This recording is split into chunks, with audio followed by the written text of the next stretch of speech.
activation of nuclear silo. Galm team, continue your mission. Engage. Stand by. We're analyzing the situation. Here comes the snow. Shoot down the enemy. I'll run a plane analysis and fill you in ASAP.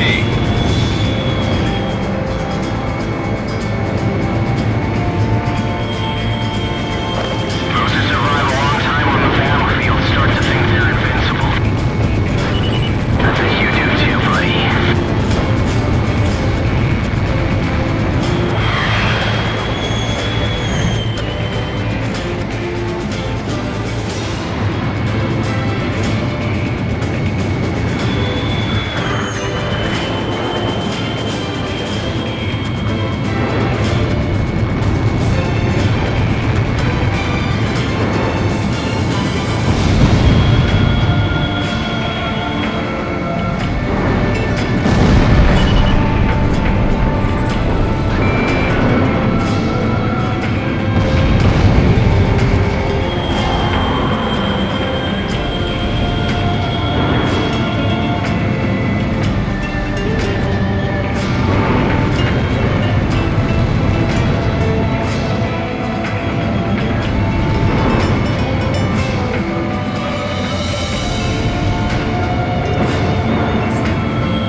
So this is the hidden truth about the war. And this is where his trail ends as well. The impact of the 7 nuclear detonations on the world's psyche was great. Those who witnessed the carnage went on to organize a global arms reduction. Perhaps they were admonishing themselves.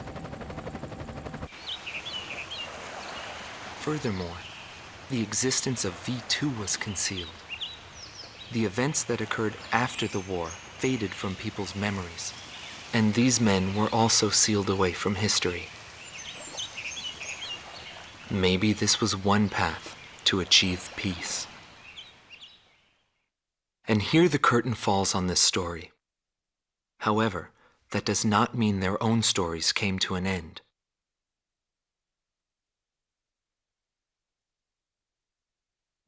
A nation is comprised of the individuals who live in its borders. It can only become a nation when it is supported by those individuals. But mercenaries who cross lines in allegiance for money have no country to protect. They only fight for their own power and fame. But if that was the case, then why did I lose to him? Maybe not having the burden of a nation allows you to fly faster.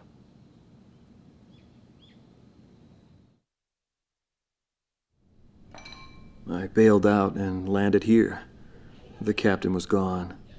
I've lived a comfortable life since then, and I probably have him to thank for that.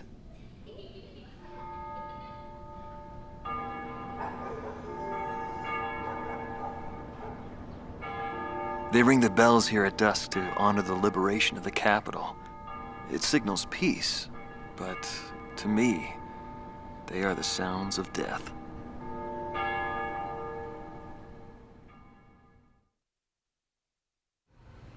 Is the man still alive? Though I guess it's hard for bad guys like us to die. The real heroes always manage to die first. But guys like him, Solo Wing, and me, we live the rest of our lives in hell. But then again, being alive is proof that we were good.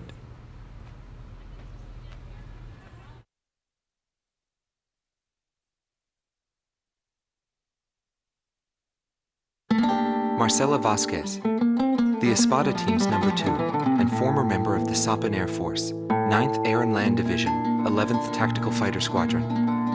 She is thought to be a survivor of the coup d'etat squadron. She currently earns a living as a dancer.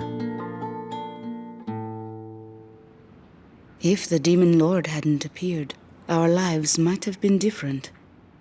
For me, it wasn't about flying or ideals. Most of all, it was about him, my flight lead. Our mission was to escort the heavy command cruiser that was to act as transportation for the organization. And the Demon Lord appeared, as if to block our path. I will never forget his overwhelming power. One by one, my comrades were shot down, and then the mother bird we were supposed to protect. I returned alive from that battlefield, and I returned to this city where I grew up. I left the organization, too. I never went back to the sky again. There's no meaning there now that he's gone. He died in that fight. But I don't blame anyone. The regret and suffering that remained after that battle were also what he had given me. They're among the precious few things he left behind.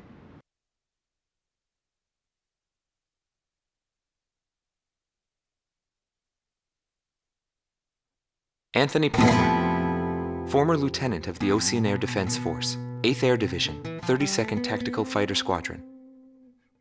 He's been missing for some time, along with Captain Bristow of the same unit, since the decisive Battle of Valdreich. Captain Bristow is rumored to be one of the founding members of A World with No Boundaries. Palmer's ties to the captain have led many to believe that he is a high-ranked individual within the group.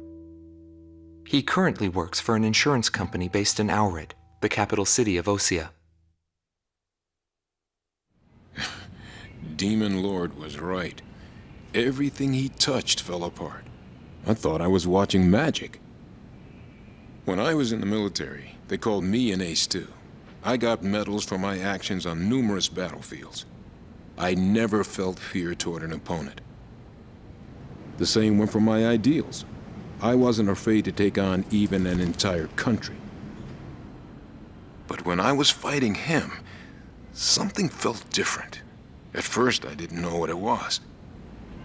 It wasn't until I noticed my hands shaking on the flight stick that I realized. It was fear. It's embarrassing, but once I felt that, I couldn't fly anymore. I felt guilt toward my companions at the time. There's always a war somewhere, and I'm sure he's on some battlefield somewhere fighting even now. He'll always have a place to live.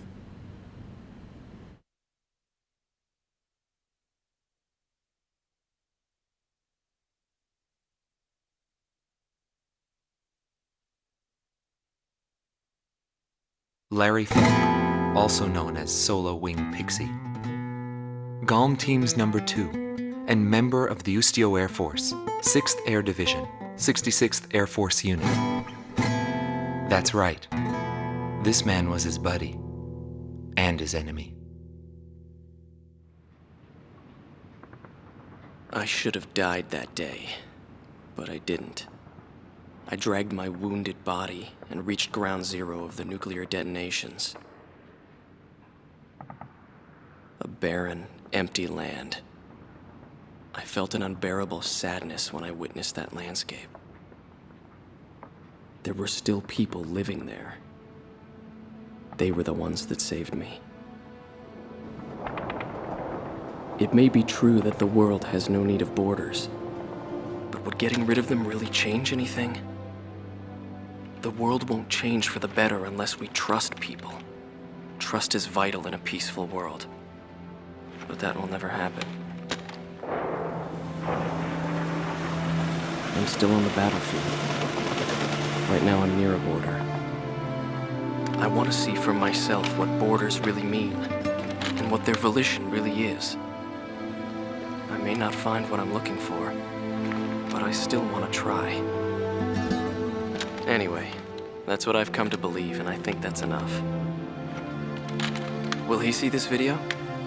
If you do meet him, give him a message for me. Yo, buddy. Still alive? And thanks, friend. See you again. The Demon Lord of the Round Table. A warrior who soared through the Belkan War, inspiring both fear and admiration. His presence filled the skies for but a few short months before he disappeared. Apart from that, nothing is known about him. I was never able to find out what kind of a person he really was. But whenever they talked about him, they always had a slight smile on their faces. That, perhaps, may be my answer.